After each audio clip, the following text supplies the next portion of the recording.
Today we're going to be talking about gas laws and partial pressure. The first law is Boyle's law. That's when volume is inversely proportional to the pressure at a constant temperature. The equation is V equals constant divided by P. The second law is Charles' law. That's when volume is directly proportional to its absolute temperature at constant pressure. The equation is V equals constant times T. The third law is Avogadro's law. That's when volume is directly proportional to the number of moles at constant temperature and pressure. The equation is V equals constant times N. And if you combine all of these laws, it creates the ideal gas equation. That's when V is equal to constant times N times T all over P, and constant is represented as R. But the most familiar form is PV equals nRT, where volume is always in liters and temperature is always in Kelvin, which is 273 plus Celsius. For example, if we are given that the pressure is 1.3 atm at 31 degrees Celsius in a 250 milliliter flask, how many moles of gas was made? If you manipulate the ideal gas equation, we would find out that number of moles equals PV over RT. And if we plug in the values from the problem, the number of moles is 1.3 atm times 0.25 liters all over 0.08206 liters times atm over moles times Kelvin, which is the R value, times 304 Kelvin. So the final answer is number of moles equals 0.013028 moles. But with significant figures, there's only two, so the final answer would be 0.013 moles.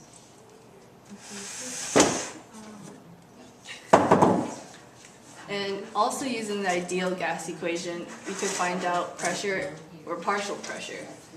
The Dalton's law of partial pressure is the total pressure equals the pressure of gas 1 plus the pressure of gas 2 plus the pressure of gas 3 and so on, where pressure of gas 1 would equal the number of moles of gas 1 times RT over V, and partial pressure 2 would be the number of moles of gas 2 times RT over V and so on. If all the gases have the same temperature and volume, the total pressure is determined by the total number of moles of gas present.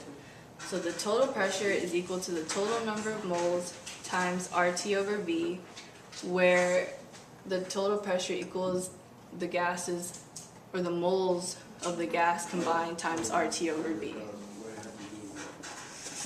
An example is, if we have a gaseous mixture made from 6.00 grams of O2 and 9.00 grams of CH4 is placed in a 15-liter vessel at 0 degrees Celsius, what is the partial pressure of each gas and what is the total pressure? First, we would convert the mass to moles.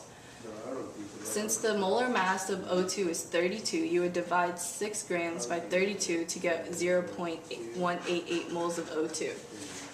And because the molar mass of CH4 is 16, 9 divided by 16 equals 0.563 moles of CH4. Second, we would use the ideal gas equation to calculate partial pressure. The pressure of O2 is equal to the number of moles of O2 times RT over V. So 1.811 moles times RT over V equals 0.281 atm, which is the partial pressure of O2. The partial pressure of CH4 is the number of moles of CH4 times RT over V, which is 0.563 moles times RT over V, and we'll get 0.841 atms. Third, we would use Dalton's law to find the total pressure. And because total pressure equals the partial pressure of both O2 and CH4 added together, you would add 0.281 atms plus 0.841 atm, and you get a total pressure of 1.22 atm. And that is all.